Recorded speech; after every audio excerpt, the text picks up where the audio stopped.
சரி, எல்லாருக்கும் எல்லா மகளிரும் சேர்ந்து தமிழகம் முழுவதும் இன்னைக்கு ஆர்ப்பாட்டம் செய்திருக்கோம். மாநில அரசு, ஸ்டாலின் அவர்களின் அரசு பெண்களின் பாதுகாப்பை ஒரு கேள்விக்குறியாக்கி இருக்கிறது. இன்னைக்கு நீங்க பாத்தீங்கன்னா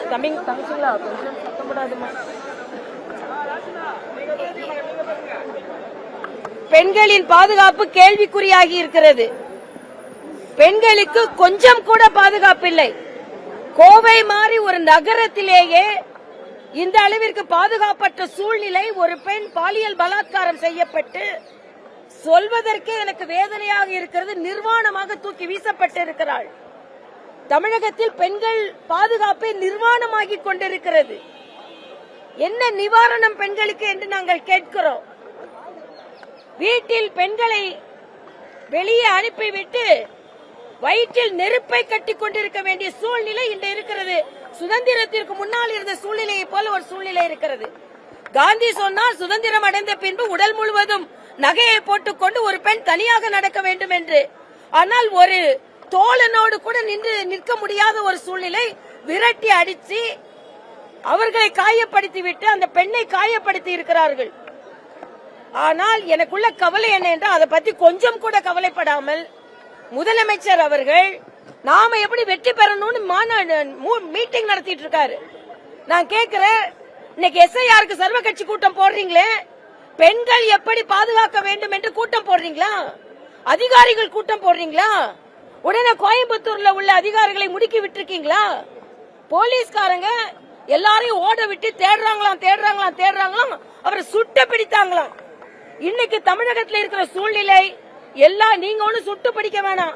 இன்னும் கொஞ்ச நாள் ஆனா நாங்க எல்லாருமே துப்பாக்கி வச்சிருக்க சூழ்நிலை, நாங்களே சுட வேண்டிய சூழ்நிலை இன்னைக்கு தமிழகத்தில் சென்று கொண்டிருக்கிறது. அராஜகமா பேசணும்னு நினைக்க வேண்டாம், அவசியமா இன்னைக்கு இருக்குது. கத்தியோ மிளகா பொடிதான் உங்களுக்கு பத்தாது, கத்தியோ துப்பாக்கியோ வச்சுதான் சுடணும். அந்த மாதிரி ஒரு சூழ்நிலை. நீங்க என்ன சுட்டு பிடிக்கிறது? அவன் கெட்டதுக்கு எல்லாம் பண்ணிட்டு போவான், அவனை சுட்டு பிடிக்கிறதுன்னு சொன்னா என்ன பாதுகாப்பு கொடுக்க முடியாதா ஒரு அரசாங்கத்தினால? என்ன நடந்து கொண்டிருக்கிறது? அதே மாதிரி இன்னைக்கு மத்திய உள்துறை தகவலின்படி 2023க்கு அப்புறம் 2024 ஏறி இருக்கு. 2025 பெண்களுக்கு எதிரான குற்றங்கள் தமிழகத்தில் அதிகரித்திருக்கிறது. போஸ்கோவினால் பதிவுப்பட்ட குற்றங்கள் அதிகரித்திருக்கிறது. எல்லாவற்றிற்கும் மேலாக இதற்கு காரணம் போதை, டாஸ்மாக்.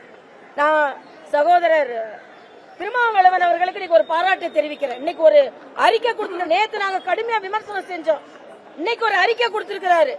பெண்களின் பாதுகாப்பு தமிழகத்தில் கேள்விக்குறியாக இருக்கிறது, அதற்கு காரணம் டாஸ்மாக்னு. அதனால நிச்சயமாக டாஸ்மாக் நிறுத்துறோம்னு சொல்லிட்டு கையில கருப்பு கொடி வச்சு நின்னீங்களே ஸ்டாலின் அவர்களே, எங்க போச்சு உங்களோட தன்மானம்? நான் எல்லாத்தோட கனிமொழி சகோதரியை கேட்கிறேன்.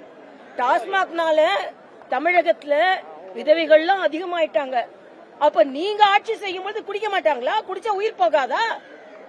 டாஸ்மாக் குடினால ஈரல் கட்டு சாவவர்கள் தமிழ்நாட்டில் அதிகரிச்சிருக்காங்க. 18 வயசுல ஈரல் கெடும் பிள்ளைகளை நாம் தமிழ்நாட்டில் பார்த்து கொண்டு நடமாடி கொண்டிருக்கிறதோட போதையின் பாதையை நாங்கள் அடைப்போம். போதையின் பாதையை திறந்து விட்டுட்டு இருக்கீங்க. முதலமைச்சர்களை இப்படி பேசுவதற்கு உங்களுக்கு வெட்கமாக இல்லை? தமிழகத்தில் பெண்கள் பாதுகாப்பு கேள்விக்குறியா இருக்குது, அதை பத்தி கொஞ்சம் கூட கவலைப்படல. இன்றைய காலகட்டத்தில் பீகார்னு சொல்றீங்களே, பீகார்ல பூரண மதுவிலக்கு வந்த பின்பு பெண்களுக்கு எதிரான குற்றங்கள் குறைந்திருக்கிறது. ஆனா இன்னைக்கு பீகாரை பத்தி, பீகார்காரன் இங்க வரான் ஏன் வரான்? நீங்க டாஸ்மாக குடிக்க வச்சுட்டு இங்கே படுக்க வச்சிருக்கீங்க, ஆனா அவன் உழைக்கணும்னு வரான் இங்க.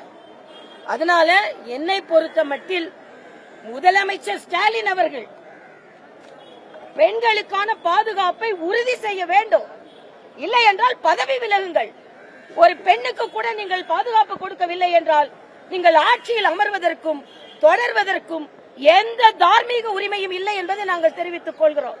டாஸ்மாக்ல எவ்வளவு வருது, போதையில எவ்வளவு வருது, இதை கலெக்ட் பண்ணி பாக்கெட்ல போட்டுக்கணும். ஆனா பெண்கள் துன்புறுத்தப்பட்டால் அதை பற்றி கவலை இல்லை. 2026 வரைக்கும் தான் இருக்க போறீங்க. இருக்கிற ஒரு 6 மாசமாவது பெண்களுக்கு பாதுகாப்பாக இருங்கள் என்பதை நான் கேட்டுக்கொள்கிறேன்.